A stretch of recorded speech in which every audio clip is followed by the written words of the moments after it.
the sun on my face. What do you want to say about this? So you want to make a story? You want to tell a story on YouTube? On the tubes? You want to tell us a story? On the YouTubesies? Sure. I mean, I do. I wasn't expecting it to. This moment, this exact moment, second. This is just me journaling, so I don't forget any details, so I can write about them later. Where are we right now? We are in Les Saints. Yeah. Which one's this? Terre Haute? I don't know how to say it. Terre du Haut? I don't know. Hoot. We're in Le Bourg, Anchorage. I should definitely walk up this year. This is part of the story. This is part of the story. Okay.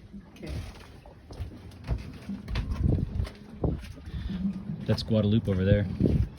We crossed some treacherous seas to get here. There's some calypso music going on over there. This is us, hanging out, telling the story. Yeah, we're on our third mooring ball here. We just moved in closer. We got lucky, so hopefully this one will be a little less rolly. We definitely should have shot video of me cooking this morning. That was interesting. Roly-poly. It was very roly-poly, but we got it done. It was delicious. Good job. Thanks. Delicious. Delicious. Eggs and potatoes. Eggs and potatoes, our staple. Our breakfast staple. The two things I can keep from rotting on this boat. That's right. Yes, that fridge is underwhelming. But, yeah. It's been pretty great. It's kind of messy in here, though. I'm a little embarrassed. It's okay. That's our story. We're messy. We're messy. Bye-bye. Excuse me. With our microwave in the background? Was I going to do the move? Oh, you want to do the move? I think that's Wait, what the go this fellas way? want, right? Oh, you got to do the move? Okay, here. The fellas want that. I don't know how to make it look cute, though. Go higher. Higher how? You got to go up where the camera is. You got to really bend it. Help. Wait, where is it? There we go. Oh. Oh, hey. That's weird. What are we doing? Prima Barcavela. This episode is sponsored by Field Bar. It's not really. It's not. But this thing's freaking sweet. It's so cool. I know, A like- friend brought us that Yeah. from Africa. It's like the most posh little personal cooler I've ever seen in my life, and I cannot wait for it to warm up and use it. And now we're going to use it to make the camera higher. We just wrapped up our Guadeloupe summary. This is kind of going to be the intro that I'm going to put at the beginning, though. I wanted to mention that we are going to splice in photos and videos, so it's not just going to be seeing us as pretty as this one is right here. We are going to show like places that we went on this adventure. So if you watch the audio of this on YouTube, check that out. Please like and subscribe because we might do this more often. Yeah, we'd like to. We'd like to. We'd like this to be our thing. Yeah. So if you find this interesting, genuine, if you want to reach out and ask for tips about Guadeloupe or Thailand, we'd love to tell you all about it. We could talk for hours about it, but we try not to. Anyway, check this out. We talked for about an hour about Guadeloupe and our experience. So thank you. Thank you. Thank you. Ciao. I have a giant torso. Jennifer has a large torso. Long? Large. I shouldn't say large. Yeah, don't go. Her torso's very long. This is a common thing. I'm sitting, and we're 5'7", both. No, I'm 5'5". When I'm standing, I'm taller than you. by an Yes, inch. yes. But 5'6", sitting, 5'7". I will. Isn't that This Bruce. strange? It's so strange. Slouch more. Should I get you a pillow? Do you want a booster? I can get you a booster, see?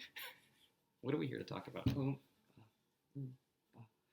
Guadeloupe. Okay. And you keep making podcasts without me, so I figured it's time for me to shove my face on the screen too. Yeah, people keep asking, where's Jennifer? Actually, they haven't asked. It's working, they don't care. But, I think there's like a good dynamic between like two people being interviewed and one interviewer. Because like 4 people, I think like too much jumps in, over talking, things like that. So I mean, I kind of agree. like sticking with the 3. Mm-hmm.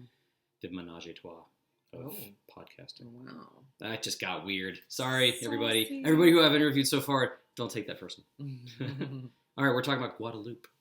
Yeah. So try to look at the camera when you talk. Where's it There. up? It's up there. Should I raise this up because we keep looking at ourselves? Maybe it's better if we don't even see ourselves as we're doing this. No, I We're don't. real experienced podcasters, you can tell. Sorry. What do you want to talk about? Well, I think we have discussed following up on what we did a year ago. And Yep. since Facebook is reminding me of all of the amazing adventures we had a year ago, it seems like it's time that we share our story. Yes, let's share our story. Yeah. And people seem to like the pre-Guadeloupe run-up podcasts, so we're kind of coming back around a year later and wanted to talk about all the places that we went to and all the things we did and saw, and also give advice of where to go, what to do, and how to do it. So where do we start? We start with recap. We dubbed it a Seabbatical. Aren't we creative? Yes. And we took 2 months. I took 2 months unpaid leave, and I tapped into some vacation I had at the end of the year. So we did a total of 2.5 months. Went to Guadeloupe, and then to Thailand. Yeah. And so we did Guadeloupe for 4 weeks.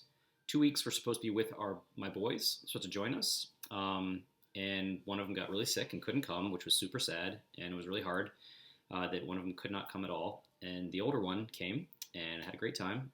But then in the end, he actually said, sailing's not his jam. He wants to go snowboarding. And I get it. When you're young, you want to go fast. Mm-hmm. And sailing is not necessarily fast. But it's adventurous. We had adventures.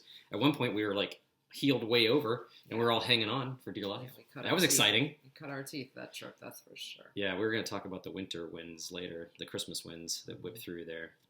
Yeah, it was pretty strong. Mm-hmm.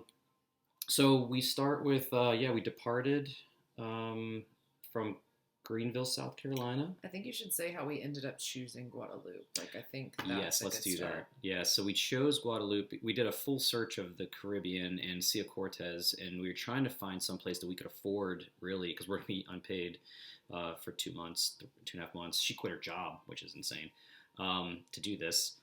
Insane, but worth it. Totally. Yeah. And so we were scouting out where to find a boat that we could afford for 4 weeks, because chartering a boat for 4 weeks is not cheap. Mm-hmm. And it came down to Sea of Cortez or Guadeloupe. And we, in the end, chose Guadeloupe.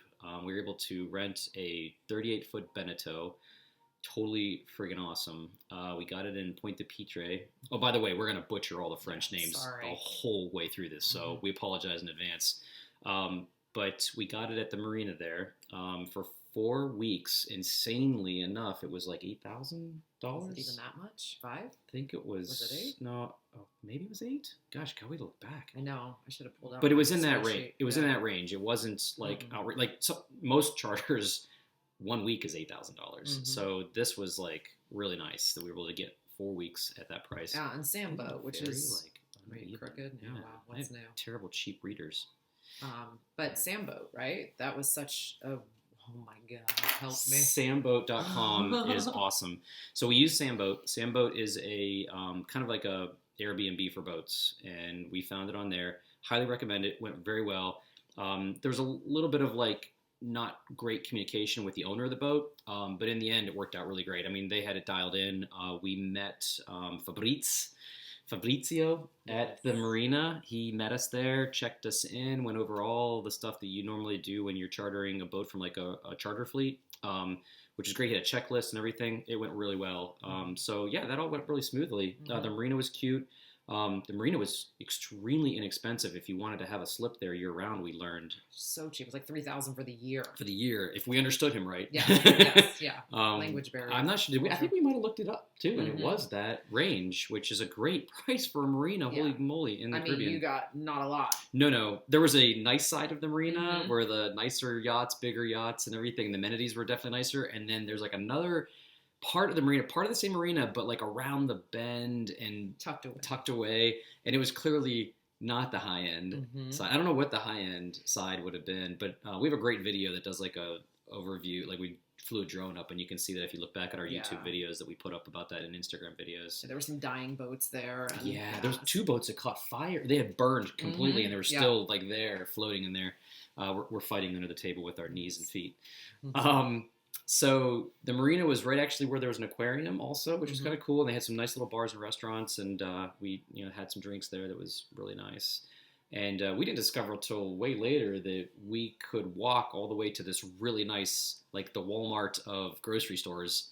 When Fabrice told us the grocery store to go to, we still had a car for a day or two, and we drove over there, and we went to this little tiny like sundry shop, and we're like, this is the provisioning Yeah. restaurant or store that they told us to go to. And then we didn't discover for like days later that just right around the corner from there was this giant, like big time normal American grocery store that you kind of are used to being from America. If you're from America, if you're not from America, you know what I'm talking about anyway. Giant box stores. That was one of the things I was surprised about. When we flew in the airport, nearby there was a mall and a vibrant economy. Like, I couldn't believe how much was going on there. The mall was like not a small size scale that we're used to in like, American cities, but a pretty decent sized mall. Massive grocery store Right. in there, lots of vendors. that It was too. a really beautiful spot. We were able to get our cell phone SIM cards there. Let's talk about the SIM cards then. Yeah, tell us about how we did that. So I did a ton of research beforehand. Obviously, we were going to be gone that long, so we could not do the $10 a day that Verizon and AT&T and all the, like the other ones do. So we decided we'd SIM card. I was going to do the eSIM, which seemed to be the best bet and the easiest for what we were going to be doing, just to easily transition. But when we got there, he went with the regular traditional SIM, where we went into a store and they swapped it out. And the service was better. It was a little easier to deal with and much cheaper. And we wanted to have both just in case one didn't work. At least one of us had a way to communicate. Yeah. I mean, the eSIM works great, but it's definitely more pricey. The first time getting it set up was a little bit of a pain in the butt because you have to be on good Wi-Fi. And we had to like hunt a McDonald's down is what we ended up finding that would have some Wi-Fi that we could use. But once we got it set up, it's good. But cost... comparison. It wasn't so bad though. No. Like, you got how many megabytes for? Was it $6? €6 or $6? One megabyte. One megabyte or 1 gigabyte. 1 gigabyte. Should probably do our research before we podcast. But it was reasonable, and we were able to do all the surfing and calling that we wanted to do. And the same thing applied in Thailand when we got there. I started with the eSIM and realized I even paid for the eSIM, and I was like, oh my gosh, I've paid for the 1 gig or whatever it was, and quickly went ahead and switched to the traditional SIM card because it was so much more cost effective. In the end, it was far less than what $10 a day would have been if we tried to stay with AT&T or Verizon International. So that's a good tip. If you're going to the Caribbean or going anywhere internationally, you can find eSIM now that just works very seamlessly on your phone. Or you can go the traditional way of like going to a store that's a cell phone store, and they'll hook you up with like a physical SIM. You swap out your SIM card that's in your phone for a SIM card that's a local thing. Yeah. We shared zero language in both phone stores in both countries, and everything was handled seamlessly. Google Translate app is awesome. We didn't even need it. They just knew what to do. We learned a lot of French words just from using the Google Translate app. It has a camera feature, and you can hold it up to menus or signs, or you can even have like people talking back and forth into it. It picks up your voice and translates instantly, which was super awesome. I know there's like apps out there that are coming on board that are instant translation apps too, but that was pretty vital. French Guadeloupe, not much English. They don't. They're not really catering to the English-speaking crowd. They don't care to. Nor should they. I mean, it's their country. They can do what they want. We tried to roll with that. In some cases, it would have made sense. Like, hey, you're in the Caribbean, which is near a lot of English-speaking, and also you're having international populations coming here. It seems like you'd be able to speak more internet. But we understand, totally understand. We don't like it when we go to other countries and people say, oh, they should speak English here. No, that's not the case. I mean, it's their country. They speak their language, and we try to adapt. So I kind of liked it. I loved floating around in the anonymity of not knowing what was being said around me. I loved it. To the excitement, the challenge, of trying to figure it out. The challenge of traveling when you don't know what's going on. Yeah, but yeah, just be prepared that there's not a lot of English. So come with your translation apps if you need it, or learn some of the language. All right. So beyond that, once we arrived, we had one night on land in an Airbnb, which was a great little spot we stayed in, and then It got sketchy though for a minute. We got lost. And it was dark. We went into a scary part of town, and we eventually found our way there. Yes. But and then he had a little puppy. Yeah. That was very dominating.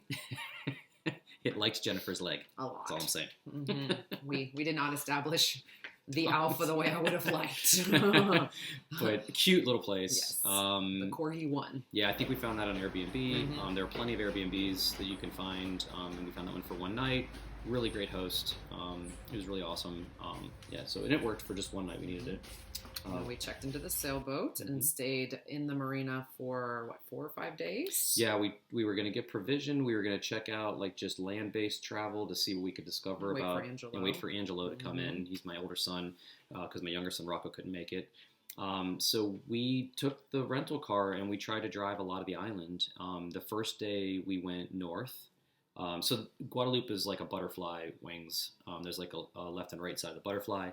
If you're looking at a map, we went to the right side of the butterfly first, kind of went up north. And what did we see there? The first little river there with the nice little a lot church. of fishing little communities, Yeah. much probably a poorer side of the island, I would guess, just based on what we saw with the dilapidated buildings and the streets were struggling to be streets.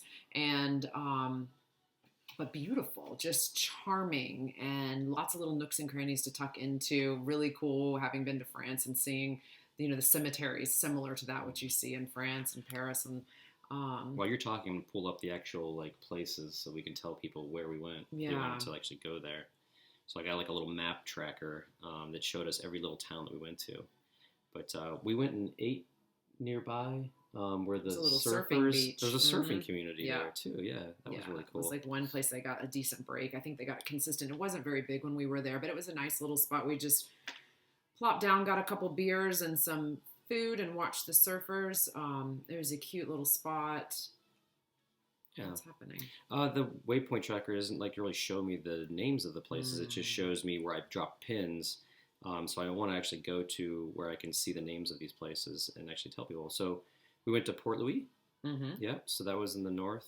We're going to butcher these names again. Plagues are Plage is, I guess, beach. But everything was plague there, so. And watch for the shoots to cocos. Shoots to cocos. That's falling coconuts. So yeah, we kind of drove up north, went to Port Louis. I think we stopped there. Had a really wonderful chicken and rice lunch. So good. And there was kind of a marina Curry. there. Yeah, a lot of surfers, which was awesome to see all the surfing happening there.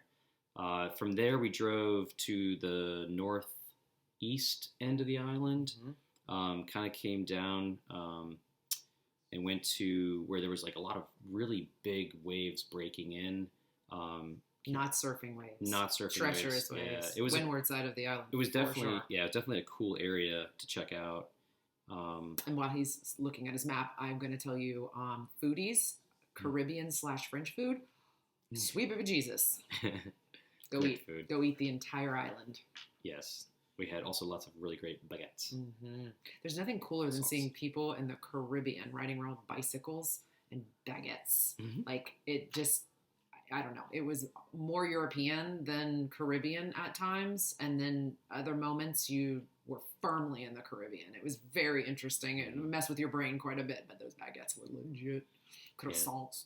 The really giant waves that were breaking and pretty treacherous was Pointe de Chateau. It's a beautiful spot. Beautiful spot to go check out for sure. Drive all the way out there. It's all the way like on the main island, all the way to the east end tip. And then we drove back from there. There's a little regional airport that we were sharing with our friends because they're pilots. They, telling them to fly in there. There was a higher end, more wealthy end of the island, we think, based on the grocery store we went to. It was very much more expensive, for sure. So then the next day we tried to explore the left wing of Guadeloupe. It's called Basse Terre. Definitely more remote out there. There actually aren't even buses really that go out there very often. No, I don't think they go at all. I think the buses only go to the... Oh, one tip. Taxis, very expensive. Yeah. We're better off renting a car. Better off renting a car. At the marina, you can get a good price on a rental car. We did that several times. We'll talk about it later, but it cost us how much to get Angelo back to the airport? 140 euro. 140 euro for a taxi cab ride from where we were to get Angelo to the airport so he could get back to stateside. All right, so we then, when Angelo showed up, we had all provisioned. Fabrice helped us out of the slip. We went out. We were headed to the Saints first. The Saints are a group of islands that are south of Guadeloupe. So beautiful. The crossing, even though the weather looked like it was going to be reasonable with 15 to 20 knot winds, I think we were experiencing like 25 knot winds and very confused seas and raining at us, swelling at us. We say we cut our teeth learning to sail around Guadeloupe. I mean, we knew how to sail. We sailed other areas, but this was rough and confused, choppy seas. At times I looked at you and you had a little bit of panic look on your face. Well, I was braced for hours just sitting in the same spot waiting. Yeah, from Pointe de Pitre to the Saints, it took us probably how many hours? 3 or 4 hours maybe to get there. We were reefed down at a point. And it was rough for sure. And to compare that, when we left to come back, it took us an hour and a half.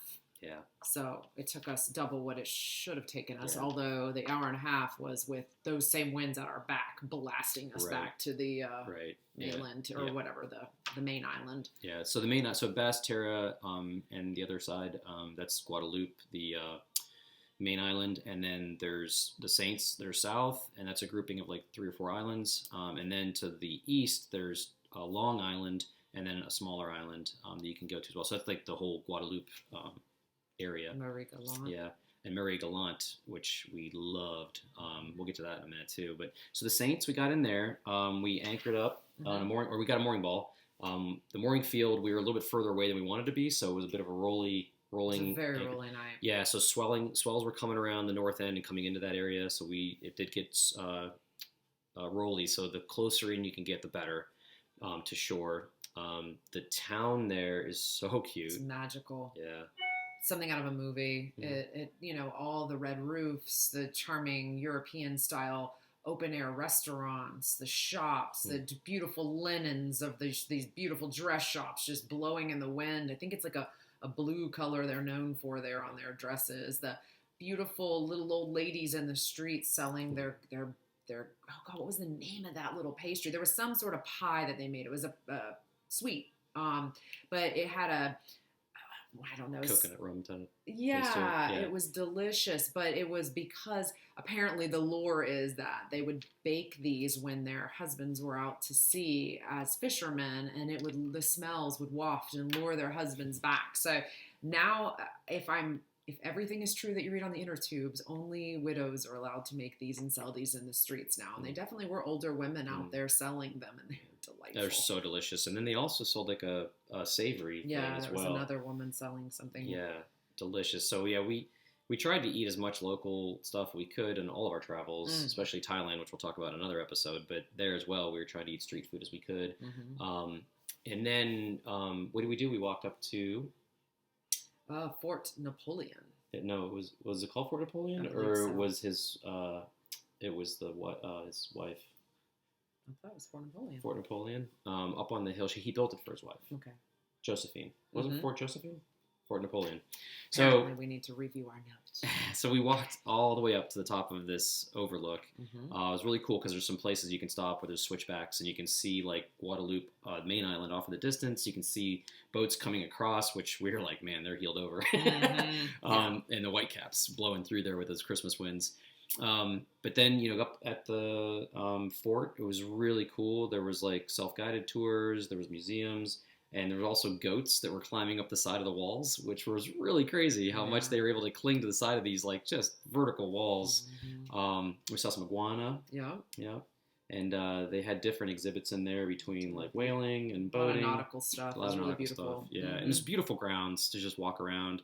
And the views back at the anchorage where we had our boat on a mooring ball was gorgeous. Some of the best photos we took, videos as well. That was really beautiful. Yeah. So that evening we decided to move then. Yes. Yeah. We went around the corner that night. We looked for some. We needed a good night's sleep. That was. Yeah. So there's another island that's kind of right off the anchorage shore there, and we saw a bunch of people anchored there. We think that was a good anchorage. We never actually tried it, but then around the corner there's a big rock, and then around the corner you get tucked in there, but only like 4 or 5 boats can fit in there. But it was much nicer, Still much not more protected. great. Not great, but but better protected. Not as rolly, and the snorkeling was just amazing. We saw all kinds of fun stuff. Yeah, it was really beautiful. We saw like eels and kinds of tropical fish. So much tropical fish. It was a nice little spot. Yeah, and different eels than I've ever seen before. They were like striped and spotted. I think I said seen spotted deers before, but there's just a wide variety of different sea life there, which was really perfect. And it was very calm, too, which made for good snorkeling. Then after that... We tucked back around onto the other side, We went back around again, and I think we got even closer on a closer mooring ball, which was nice. Because we were there early enough, and people were leaving, so when we were there early, we could, grab one of their mooring balls as they left, basically. Yeah. So then from there, were you going to say something? No, I was remembering as soon as we said that when we were in that particular spot. Do you remember it was the gentleman who was just like, had his entire family or something on the sailboat next to us, and he had this dinghy that wasn't it wood? It was a little wood dinghy. He was a salty sailor, you could tell. Yeah, and I mean, they loaded that thing up to the the edge of the dinghy was literally like flush with the water. It was like we were just waiting. Yeah, they were all dressed up to go into town. If anybody moved, that thing was going to take on water and capsize. Sneeze was going to end that ride. We were fascinated while watching them go in and out because that little wooden boat with 10 people in there, it was down to the water's edge. They were with their purses and their dresses and their heels. Kudos to them. Oh my God. I mean, that's impressive. It was. I mean, they clearly knew what they were doing. He had lots of experience, you could tell. Oh, yeah. It was a beautiful scene to watch. It was I hope that one day I could be that salty. Yeah, seriously. Yeah.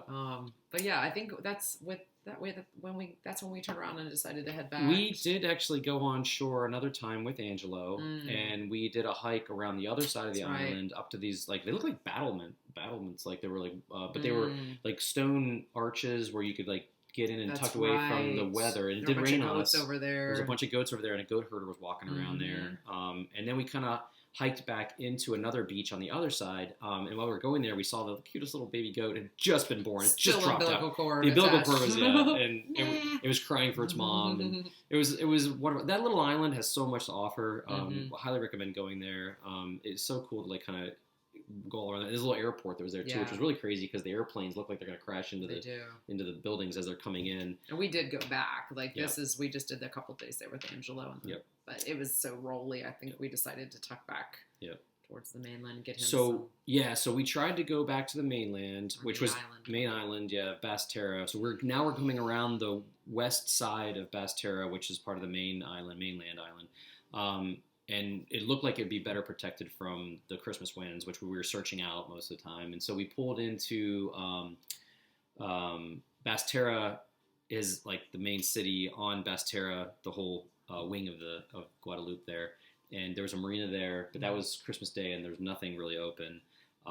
But the adventure happened when we anchored at the evening when we were anchored there. These fishermen came out in the evening while we were having our sundowners, and there was probably 3 or 4 other sailboats there in this anchorage, just on hooks. We weren't like on a mooring ball. And we saw these 2 fishermen come out in the evening, and they laid down these nets. And these nets, they laid down, they're really long nets that stretch like almost a mile, it seems like. And they have the main line holds the nets underwater, but they attach the main line to like a gas tank that's floating or like some kind of floatable. And we're watching them lay it, and we're like, they're really laying these things in between the boats. And we're like, the winds are pretty strong, and it's whipping us 365 degrees most of the time. So we're like, maybe they know what they're doing, that we're not going to get all tangled up in these lines. But sure enough, the next morning, we were really wrapped up in their lines. And they came out the next morning, and they're like trying to blame us for anchoring there. And we're like, no, we were here watching you lay that. And so and by blame us, not in English and not in French. This was all hand signals. Yeah, we could barely understand them, but they kept trying to come in close to deal with it. And at one point they rammed us, and we were like, I was like, get away, like back away, and I'll deal with this, with sign language, right? And so, but this whole time there's squall after squall coming through. It'd clear up for 5 minutes, and their squall would come through. So we're trying to wait that out, but they kept trying to come in to get their lines, and we're like, look, you keep running into this boat that is not our boat, and like you're going to cause us to like have to pay a damage deposit of $5,000. We're like, just stay away, I'll deal with it. So they started cutting the line of their line where it was attached. So I was like, okay, cutting the line is going to be okay, right? Yeah. So, but I ended up, I didn't have to cutting lines, but I did jump in with snorkel gear on, and I'm literally holding the boat with my one hand so that my head doesn't bang into the bottom of the boat, and I'm under the boat, and we have 2 rudders, and I'm like trying to unwind these lines as the boat is just bucking like a hobby horse. And fortunately, I got it all out. I had this big mess of line in my hand. I start swimming it out, and they start coming in again. And I was like, no! I was like, stay away. I'll bring it to you. Yeah. So I brought it to them, and then I threw it into their boat, and they were just like so grateful. They were like patting their chest we and got thank you. a You got a heart. Yeah. Thank you. And they went out. We just had to watch them as like rain was blowing through, double rainbows. Double rainbows was magical. It was a magical day. Christmas. And it felt, I felt elated because we had solved that problem on our own and didn't have any issues and didn't die. Didn't break my neck under the boat, which could have been a very bad situation. But we watched them pull up all kinds of fish, and eventually they came back to the boat, and they were like signaling like how many people on the boat, and I was like 3, and so then they threw us 3 fish, and we're like, oh, so cool that they were so nice about that. Really and then they showed us that they caught a puffer that was like the size of Angelo. It was the biggest puffer fish I've ever seen. Yeah. But that was an exciting moment for sure. Yes. So from there, talk about where we went next, which is our favorite of all anchorages. Favorite of all anchorages. All I know is warm water. You have to tell me the name of it. Bulliante. Yeah. Oh my goodness, you guys. There is volcanic flow that comes from the mountains and feeds right into the ocean. And you can go there and float in the stream, you get in the current of the warm volcanic water, and then it kind of guides you out, and then you swim through the cooler ocean water back, and then you get in the volcanic water. And I stayed there for a long time. And we went back, and we never go back to places over and over again. We went 3 times. We left and came back again. But this is not just a small little trickle of a stream. I mean, this is like a river. You get caught in the current. Yeah, it's running into this big bay. And we noticed that people would come and do that and just float in there, and it has minerals and you can get to it by shore. It's right there. People park. There's a little park. There's a little restaurant right there. Yeah, it was magical. Oh my gosh. And that little strip there was pretty nice. There was a fresh market there that we went to at one point. A couple little cafes. The cafes were glorious. Yeah, the coffee and the pastries, so good. Yeah. So Bulliante, look it up. West coast of Basse Terre, Guadeloupe, one of our favorite anchorages. And that time of year too, it was probably the most protected one we had. I think we did drag there though, didn't we? We did drag. There's this thing called katabatic winds. We learned. Yeah, and it's very mountainous. And the winds, with the different temperature changes between ocean and land, that's how wind is created. And so these katabatic winds will develop in the mountain and then rush down the mountainside and into the cove.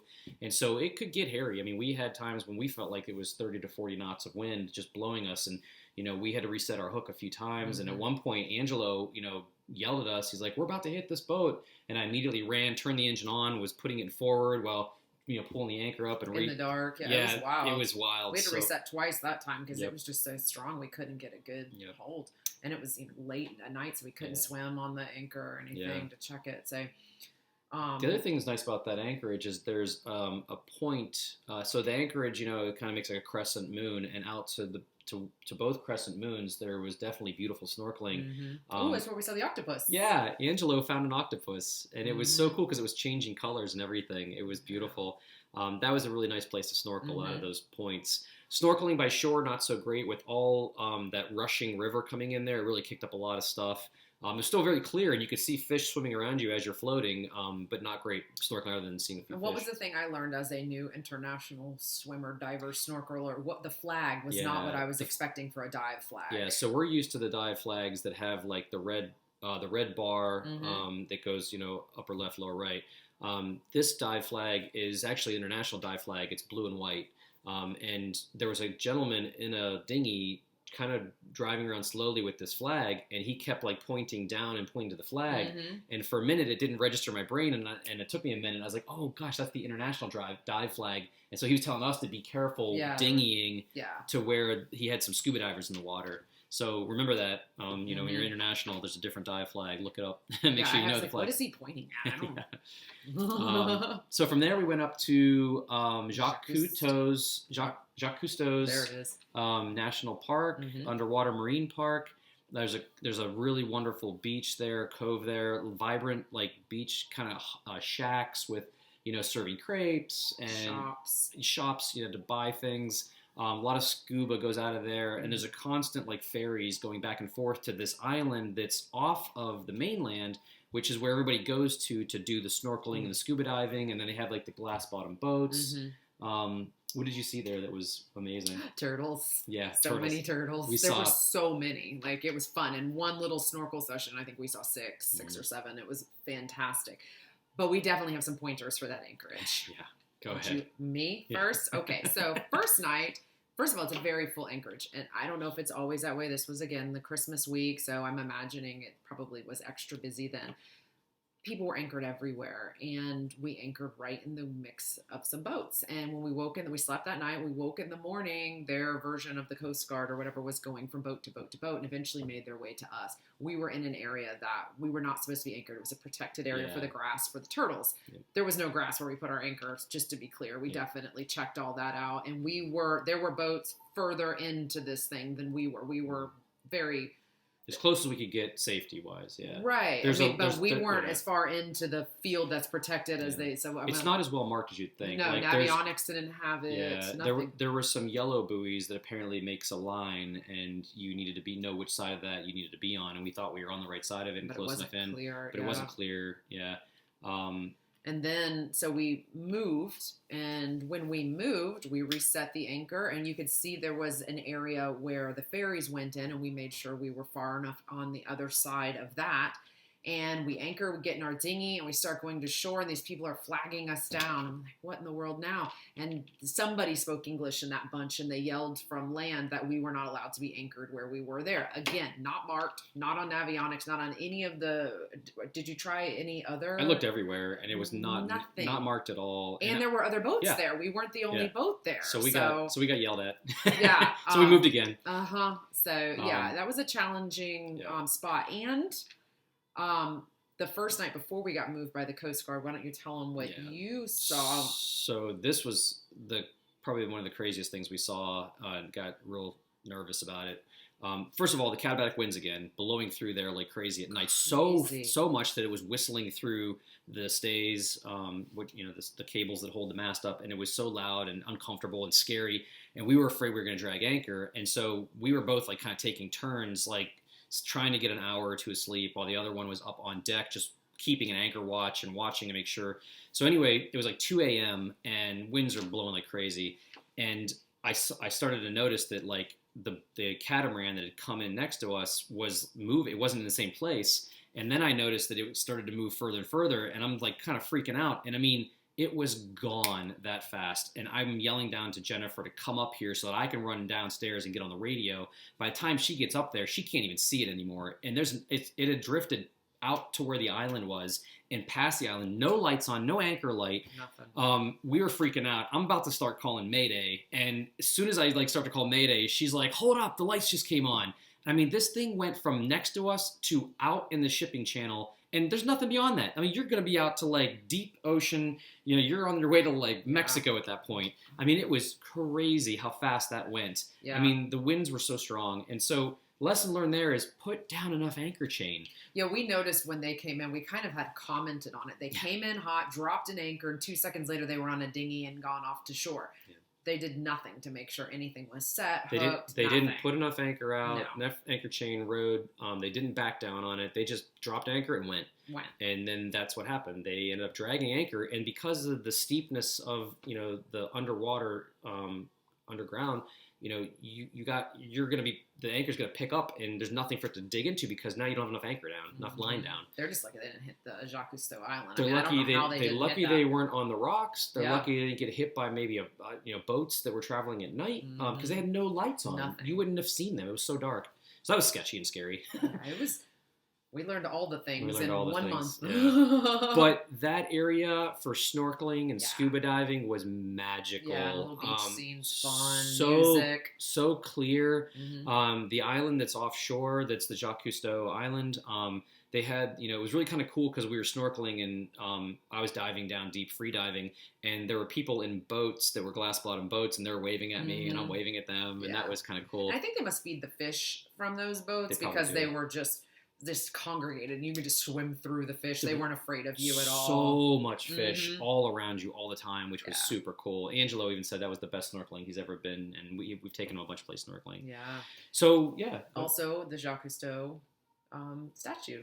Yeah, there was a Jacques Cousteau statue that I swam down to and took a picture with. You really need to be a diver, but somehow he can keep those ears from blowing out. Mine would have exploded. That was a deep one. Yeah. I'm not even sure how far that was down. I went a long way down to get to that, and I immediately ran out of air because I'm not experienced as a free diver. So I can only get down there, get a picture real quick, and get back up. Yeah, it was very cool, though. So we also, was it there that we went, or was it back at Buliante? We went back to Buliante and we hiked up to another point Yes. that was super cool because it was really high, very rocky, steep cliffs, and you hiked around to a tree and you could see each other like across this like really deep Yes. cliff. And there were some Cannons, some old cannons. Old cannons were up Must there. have been an old. Yeah. And you saw a dog? Oh God, I was just wandering by myself, being the little hippie that I am, loving nature, and there's like a growling dog chained to a tree with not a soul around. Didn't see anybody for a No, while. I was terrified. Yeah. So I slinked back. I think to where eventually the boys were. I think eventually we heard somebody, so we figured it was their dog, so we didn't abandon it. Yeah. But, I mean, it looked like it was well fed. It wasn't clearly. No, abandoned. it wasn't starved, but I mean, it was a chained up, angry dog in a bush. Kinda scary. I gotta go. Yeah. So on our way back from Jacques Cousteau's, we stopped halfway between Jacques Cousteau and Buliante because we had to get back to Buliante Yes. one last time. But halfway between was this little tiny inlet. It seemed like a dinghy anchorage, very small. There was probably like 50 dinghies packed in there. Yes. And we could go on shore and we could get water. And we also could get some food. We went to a little food truck that was amazing. There's a grocery store there too. Yes. Yeah. Mm-hmm. So that was a nice place to provision again on our way back. And we had to get back to Buliante because we figured that was the best place to get Angelo a taxi without too much confusion and get him back to the airport because by this time it was time for him to start heading back. Yes. Yep. And we needed another good night's sleep because there were no good night sleeps at the Jacques Cousteau. Buliante was definitely better protected and less katabatic winds than at Jacques Cousteau's anchorage, which, at that time of year, December, January, a lot of that going on. And Warm water. Warm water. It was super warm. Who would think that you would want that? But it just was so nice. And then there's all these cool little iguana coming out and catching sun right there along the mouth of the river. It was a very, very cool spot. So after Angelo left, we decided to make our way back to the Saints, and our goal was to make it to Maria Galante, which was past the Saints, east of the Saints, and about a 4 or 5 hour supposed to be cruise. We stopped in the Saints for one night or 2 nights. We were there a couple of nights because it was New Year's. We decided we wanted to stay there for New Year's. Right. Yeah, and the New Year's party animals that were not. We are not. Couldn't make it. But the vibrancy of that little island of the Saints is so cool. There's beautiful music being played from shore. Such an interesting place. You made it to midnight, and they had quite a fireworks display, right? They really did. No, so I fell asleep, but I woke up at midnight and heard the fireworks and watched them from Somehow the boats. I slept right through it. He's night-night. Couldn't even wake him up. Shook him and everything. He was night-night.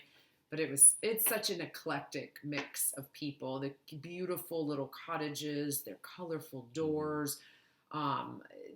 It was like we sat in this one little spot on the main drag having a beer that night, and just the mix of people, like young men sitting with their music and the park benches, definitely drunk, just having a night together with their boys. And then a few minutes later, some little kids hand in hand, like brothers and sisters, maybe 8 to 12 years old, walking down the street. And then the next thing would be a woman dressed up for New Year's in her beautiful sequin dress. And then the next, I mean, there was a schizophrenic guy in that mix too. He was talking to himself and he'd duck in the alley and he'd come back out. He was a schizophrenic or on some really good stuff. But regardless, it was the best people watching.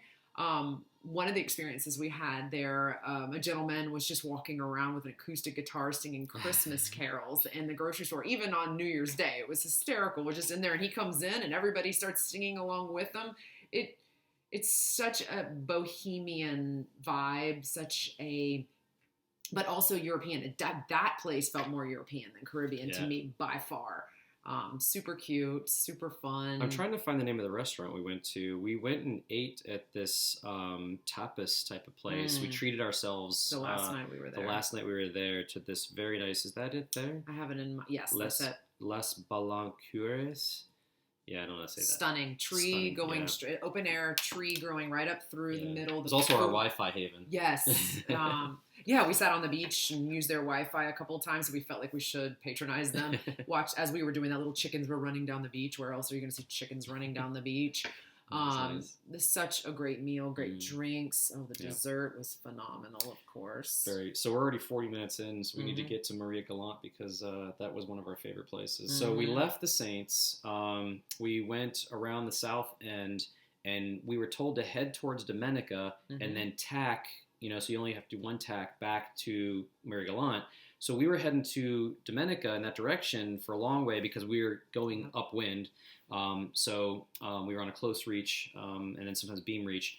But we tacked too early, and then we had to tack a bunch to get there. And eventually we gave up on tacking because we weren't making headway, so we decided to motor sail.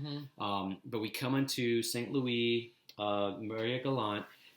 There's two major places you want to go to anchor or anchorages or mooring balls. So one is St. Louis, which is the northwest end, and then down south, what was the name of that town's like the main port? It's the only marina down there actually on Maria Gallant, which we didn't go to. We heard it wasn't great to go to. And there's only like very limited people could get inside the marina. Very small. Yeah, but that was like the main city down there. So we came into to St. Louis. Loved it. A lot of boats there, though, but it was okay. They spread out really well. But we went on shore. We rented a scooter multiple days. We scooted all over the island, and that is a gem. It's a flat pancake kind of island, not as mountainous, but there were some times where it's kind of mountainous. Yes. The north end has this natural arch kind of hole grotto that you can see from above, very huge. That was beautiful. The nice thing about scootering that island is the signage. They did a great job. Even if you can't read the signs, the brown signs are some sort of tourist interest. And the roads aren't great, but everything, I never felt unsafe except for the one road you picked with the dogs that were chasing us. Dogs and windmills. But yeah, if you find a brown sign, check it out because there's a lot of history, a lot of beautiful things to see there. Yes, there used to be big sugar plantations there. So it's the rum capital of that area. Yeah. Strong rum. Yes. Very strong rum. Yes. What was the rum that I liked so much? Zipper busting. There was a zipper buster rum. Yes. The guy that was doing the tastings, not a lot of English again, but he kept trying to describe it. This was an aphrodisiac rum, and he kept trying to describe it as a zipper buster. And what did he say? After 14 minutes, you're dead. After 14 minutes, you're dead. And then you're dead. And then you're dead. So whatever that means. We didn't try it. But no, we did try it. Oh, did we? Yeah, of course we did. I think we even bought a bottle, didn't we? No. No, we didn't buy a bottle of that. But we tried that one, didn't we? Oh, okay. We didn't try the really expensive one till later, the honey one, which was amazing. Yeah. Oh gosh, that was so good. It was called Belvedere. Belvedere rum distillery. Highly recommend that. We circumnavigated the whole island with scooters. A little bit of difference everywhere. The far east end was beautiful, but very much like high seas. That's where the windsurfers were really kicking it.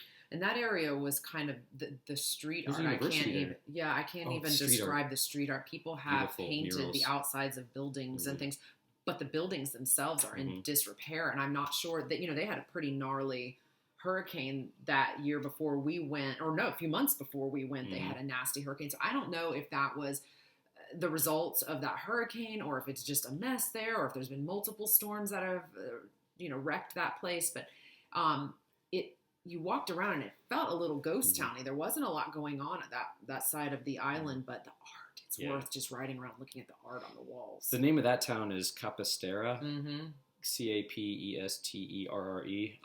Really beautiful anchorage, or not anchorage, place to go visit. I wouldn't anchor there. No, the main town is Grand Bourg. Their market on the weekends is something you must see. Yeah. These women are dressed in the most colorful clothing, and they're oh my gosh, the spices and the different foods. I wish I could remember what that fried thing was called that lady talked you into getting. That was so good. But there was this one lady, she had to be like 95 years old in this beautiful red dress and some Chuck Taylors, and she just spent like 4 hours shelling some kind of plant, and I was obsessed just watching her. I'm like, how are her fingers even doing that at this stage of life? But beautiful, bright art, very Afrocentric arts. A lot of history there. I think there probably was, I don't know, with the sugar plantations, I imagine there's a history of slave trade there or something that probably brought a lot of that culture along with them. But what a neat market to explore. Oh, it was great. So we circumnavigated that. We tried to hit every road we could on scooters, sometimes going down some pretty rough roads and to where dogs were chasing us. Which and there was were crazy. pigs on ropes. Yeah, there were a lot of pigs on ropes, a lot of cattle. They have ox cart racing there. We never saw, but we were trying to see. Yeah. I think we didn't hit it at the right time. But they actually have ox cart tours as well. But overall, it's a sleepy kind of island, which was wonderful. We loved that. A big tip, where St. Louis is, if you go kind of south of there around the point, there's a long beach, probably 3 miles long. And there, at times, there's only 2 3 at max other people anchored there. And it's a great anchorage. It's protected. And we could go ashore, and it was the most beautiful, 5-mile pristine, beach. 3 to 5 mile beach, pristine, palm trees, and nobody on this stretch of beach. And we would walk it all the time. What was really odd there was these birds that would attack the dragonflies. There's giant dragonflies everywhere. The birds would attack the dragonflies and pop their heads off, and eat just the heads but leave the bodies. So you'd see decapitated dragonflies everywhere, but big ones. Like one of them landed on my chest and was like that big. It was crazy. If you do choose to anchor there, definitely check it out. There is a sunken boat there in pretty shallow waters that I think can be pretty treacherous. We were warned about that, so definitely look that up. But I think the highlight, or one of the highlights of that trip we must talk about, or that island, is one of our last nights there. We were strolling around with our Google Translate app open. You know, the restaurants, very limited menus because they can only get so much in the way of supplies there. So they would have their menus on like chalkboards or whiteboards out front of their restaurant before they opened. And we were going around using our Google Translate to read so we could prepare for, deciding which restaurant we wanted to eat at, because they're not open midday. You either get lunch and then there's a break and then there's dinner again. So we were wandering around, and as we're doing that, this gentleman pops his head out, and he could have been his cousin. And he's like, do you guys speak English? And he starts talking to us. Alejandro was an Italian gentleman who'd been living on Marie Gallant for some time now. He was a chef, and he was fantastic. He's like, I'm going to put you guys at the best table. Y'all come back here later. Yes. And we did. The best table was right next to him cooking. Right. Yes, and he kept bringing us amazing food. The name of that place was La Baleine Rouge, which is basically the red whale. So highly recommend. Delicious. Yeah. The food, what they did with minimal ingredients, homemade gelatos, it's French, the wines, the bread. So good. So delicious. Also, major tip for cruisers, they'll let you fill up your water there in containers. And at first they said 25, and I was like, oh, okay, geez, €25, whatever. No, it was 25 cents. Yes. And we filled up an amazing amount of water. Yeah. So highly recommend if you need water, check them out and they ask them. They have a hose that'll you can dinghy right up to shore and turn the hose up, fill containers. Yeah, that was so awesome that they did that, and we were so grateful. And we were like, hey, I think he wanted a ride back, and we were going to give him a ride. Timing didn't work out. Yeah, so. From there, we went north one more anchorage, spent the night at what looked like a really cool protected anchorage. We thought the snorkeling would be better, ended up not being that great. But from there, we got a great angle back to Pointe de Pitre, which is where we had to return the boat. And it was a downwind sail. And even though the seas were pretty big, it was very comfortable. And that's what we realized, this is what sailing is. It seemed like the rest of the time we were there, we were always beating into the wind. No matter which way we pointed, we were in the getting wind. Trashed. But that was wonderful. It was downwind back to Pointe de Pitre. But we need to shout out our friends who invited us on the boat. Oh, that's right. They invited us onto the boat. Spring Tradition was the name of their boat. And they were so wonderful. The cruising community is so great with inviting people you barely know to come on their boat, have a sundowner, and we thought we'd just go for an hour. We ended up there for 3 or 4 hours just chatting, and they were serving us, charcuterie board, telling us the story of how they got their lagoon during COVID time, sight unseen. Yeah, they did that as snowbirds. They just came down and... Yep, so they are from New Hampshire, and they have a 42-foot lagoon, I think it was. It seemed a lot bigger than 42 foot. It was so wide and so beautiful and gorgeous, but they were so wonderfully nice. And we emailed them recently saying, hey, we're going to BVI's, might you be in the area? And we just picked up we had just hung out yesterday. It was so cool. Love the sailing community. Yeah, love it. So back to Pointe de Pitre, we went back into the marina early, a few days early, to get situated. Couldn't get a rental car. They were all booked this time, so we just spent a few days on foot. Yeah. On foot. We hiked 25 miles one day. Until we learned on the very last day that you can catch the bus for $2, €2. Yeah, in that area. Yes. Near Pointe de Pitre, which is the main town. That's their capital. They do have a lot of buses running, and it's very cheap and very convenient and very safe. And we didn't realize that. But we wanted to kind of hike the shoreline. We were trying to go up to this castle or fort. And we got all the way up there, and then it said closed for 2 days for renovations or something, which was not listed online. Yeah, and then we started, and we were sweating like crazy at that point. The video is funny because we just looked like we were ragged. But then we turned around and we saw an arrow pointing down to a beach, We hiked down to it. It was magical and secluded. It had a Beautiful little swing. Yeah.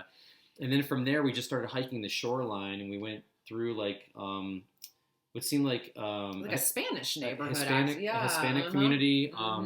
They looked like they got washed out from the recent rains. So much flooding. But they had created some pathways that were kind of bermed up, and there's a hiking trail you could see online, and it went over some wooden bridges that they just built, and it took you through kind of like the mangroves. Yeah.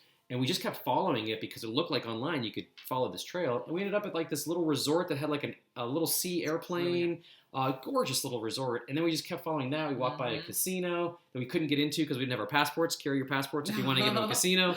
But then we went to like a shoreline area that had all these little cafes right on the beaches. And you're staring out at this little island, and it was so magical. We loved that area. Well earned. I think we were 8 miles into our trek at that point when we decided to sit down and have some drinks. I got to give you the name of that. Yeah, that was so cool. So that was Les Gaussières. Beautiful little area to go to. Highly recommend Les Gaussières. It was touristy, but it's a fun touristy vibe. Lots of like live music, stalls. People had built little like restaurant stalls with some shade and some chairs right on the beach. You could rent jet skis there. There was a lot happening, but it was fun, and the food was great. And the gentleman there, I think he actually spoke English. That was one of the times we had an English server. He was really cute. Yeah, he was really fun. Very nice. So we're getting near the end of it, but we really skipped over a whole part about exploring the rainforest and the waterfalls and the trails. So before we ever went sailing, when Angelo showed up, we still had the rental car. We actually took the rental car and kind of explored Basse Terre, which is more remote, mountainous. We went to different waterfalls. We hiked up to some of the biggest waterfalls. They call them chutes, Chutes. But Angelo dove in one of the waterfalls. Just magical. It's so lush and green at times in some parts of it, and other parts is more like arid. Yeah. But yeah, different. So much to see in Guadeloupe. Variety of landscapes. The sailing, maybe not at wintertime might be better. Definitely those Christmas winds that people talk about are real. They suck. Some people were saying, I don't know if this is true, but some people were telling us, the Christmas winds can come on for 2 weeks and just literally shut off and be done. We must have been there during all of that because it never shut off. For 4 weeks they were there. It never really shut off. And it was high winds and confused seas at times, and the current whipping between Les Saintes and the mainland. The main island was pretty intense. So definitely try to sail downwind as much as possible. Yes, absolutely. And then you're more comfortable. Yeah. So what else is there to say about Guadeloupe? I don't know. I think just be willing to sort of tuck into the places. That's where we have found the most magical spots on our travels. Is always go off the beaten path. Yeah, to see that road, it looks cool. Take a left. Take a left down that road that you just were driving by. We went up on a black sand beach one day, and it was... there's a surfer out there by himself on a black sand beach. Yeah. Yep. Pretty beautiful. Yeah, and the big banana plantation down there. We kind of walked through that a little bit. It was right there on the black sand beach. There were some trees that you could walk inside of that were really beautiful. Yeah, that's all kind of there's a road you can take around the south of Basse Terre, which is the left side wing, and you can drive all the way over to Basse Terre, which is the town that's Basse Terre. Which is pretty cool. There's a good marina there too, actually. If you need to get into a marina, that's where the ferries go too. Yeah, take you to Les Saintes and Marie-Galante. Which also, if you're just going there without sailing, the ferry system's really good. It's very affordable. It'll drop you off on all these little islands. I don't think there's a lot of places to stay on any of the little islands, so make sure if you're going to go that way that you have your stuff booked, because I don't feel like there would have been a lot of options in all of those places. But yes, it's magical. It's a step back in time. It's a step back in history. The food's amazing. The people were pretty friendly overall. Highly recommend it. Use Toto's scooters on Marie-Galante. Yeah, that guy was awesome. Really positive, good energy. And eat at what is it?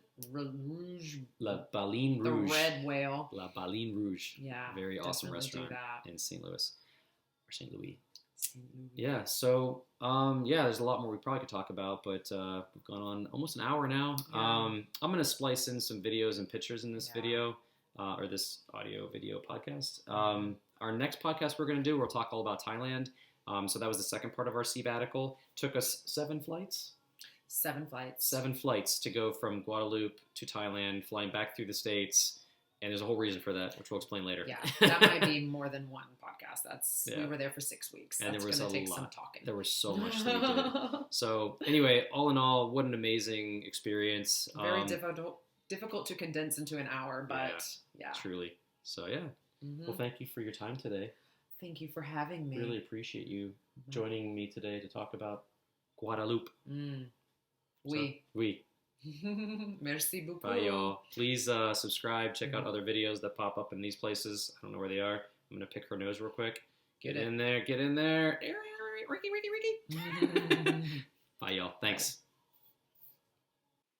Okay, y'all. We are wrapping this show up. If you like this format, you should like and subscribe. And we will do Thailand in the same way. But it's going to be a lot, so maybe we'll break it up over 2 episodes. Thanks again. Ciao.